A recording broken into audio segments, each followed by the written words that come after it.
Hello, আসসালামু আলাইকুম viewers, welcome to my channel. কেমন আছে আপনারা সবাই? দেশে এবং দেশের বাইরে যেখান থেকে আমার ভিডিও দেখছেন না কেন, সবাইকে জানাচ্ছি সাজিয়াস ব্লগ চ্যানেলে স্বাগতম। তো ভিউয়ার্স, এখানে আমরা পেঁয়াজ কুচি দিয়ে নিয়েছি, সাদা সয়াবিন তেল দিয়ে নিলাম, দিয়ে নেব পরিমাণ মতন রসুন কুচি বা আধা ছেঁচা করে নিয়েছি আমরা। আপনারা আধা বাটা করে নিতেও পারেন, নাও নিতে পারেন। ভিউয়ার্স, আমরা এই বেরেস্তার মতন করে এটা যখন ভাজা হয়ে যাবে, বাদামি বর্ণ হয়ে যাবে, তখন আমরা এটা তুলে রাখবো। কিভাবে আজকে শাপলা ভাজিটা করছি সেটা দেখুন। নতুন স্টাইলে এটা আম্মু বের করেছে। তো পাশে থাকুন, সাথে থাকুন আর দেখতেই থাকুন। নদী চায় চলতে, তারা চায় জ্বলতে, আমারে মনটাও চায় মনের কথা বলতে, নদী চায় চলতে। হয়ে গেছে, আমরা এখন তুলে রাখছি পেঁয়াজ এবং রসুন কুচিটা পুড়িয়ে ভেজে নিলাম। তেলের মধ্যে শাপলা ছেড়ে দিলাম, শাপলা কুচি আর পরিমাণ মতো কাঁচামরিচ কুচি দিয়ে নিলাম, আর দিয়ে নিলাম 2-3টে তেজপাতা। দিয়ে নিচ্ছি পরিমাণ মতো লবণ, পরিমাণ মতো হলুদ গুঁড়ো।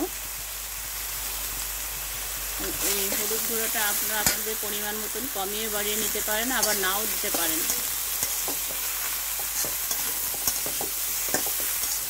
এটা নির্ভর করছে সম্পূর্ণ আপনাদের উপরে।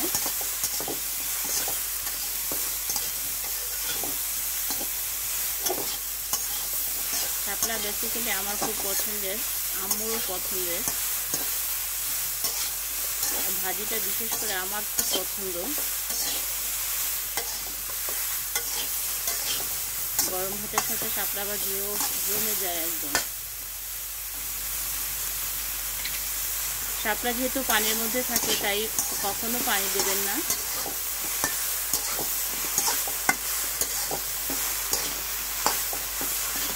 কারণ শাপলা থেকেই পানি বের হয়। আবার একটু নাড়াচাড়া করে নিচ্ছি। দেখুন পানি বের হচ্ছে, কিন্তু পাশে যাতে লেগে না থাকে সেই জন্য একটু ভালো করে নাড়াচাড়া করে নেবেন, পাশটা পুড়ে না যায় কড়াইয়ের পাশটা। আমরা শাপলাটা আস্ত ধুয়ে নিয়েছিলাম তোলার আগে, তবে কিন্তু পানি একটু কম বের হবে, তা নাহলে কিন্তু প্রচুর পরিমাণে পানি বের হয়। যে কোনো ঝোলের কথা আলাদা ভিন্ন, কিন্তু ভাজি হলে যদি নরম নরম হয়ে যায় তাহলে খেতে খুব খারাপ লাগে, দেখতেও খুব খারাপ লাগে। এই জন্য প্রথমেই ধুয়ে নেবেন, তারপর ছুলবেন শাপলাটা। এখন আমরা পেঁয়াজ এবং রসুন যেটা ভেজে রেখেছিলাম তুলে, সেটা দিয়ে দিচ্ছি। এবার একটু নাড়াচাড়া করে নিচ্ছে।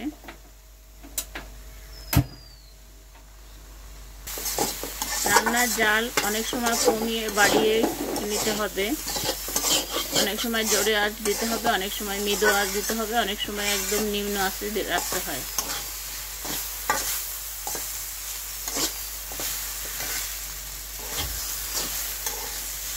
এখন আমাদের হয়ে গিয়েছে, সার্ভিং বলে সার্ভ করে আপনাদের সামনে হাজির হচ্ছে। দেখুন ভিউয়ার্স, ফাইনালি আমার শাপলা ভাজিটা হয়ে গিয়েছে মাশাআল্লাহ। আপনারা এভাবে তেজপাতা, কাঁচামরিচ, পেঁয়াজ এবং রসুন পরে দিয়ে এভাবে ভেজে খেয়ে দেখবেন, মাশাআল্লাহ খেতে কিন্তু অত্যন্ত মজা লাগে। তো ভিউয়ার্স, অবশ্যই আমার ভিডিওটা যদি ভালো লেগে থাকে অবশ্যই একটা লাইক দিয়ে ভিডিওটা দেখা শুরু করবেন এবং অন্যকে দেখার সুযোগ করে দেবেন, এবং বেশি বেশি করে বন্ধুদের মাঝে শেয়ার করবেন এবং পাশে থাকা বেল বাটনটি প্রেস করে রাখবেন। কারণ আমি যখনই নতুন নতুন ভিডিও আপলোড করব না কেন আপনাদের কাছে যাতে পৌঁছে যায়।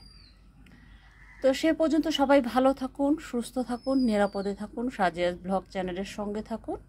আর অবশ্যই ভিডিওটা বিজ্ঞাপন সহ দেখবেন, অ্যাড সহ দেখবেন, আর কেউ স্প্যাম কমেন্ট করবেন না। ইনশাল্লাহ আমি জানি আপনারা আমার পাশে আছেন, ছিলেন, থাকবেন।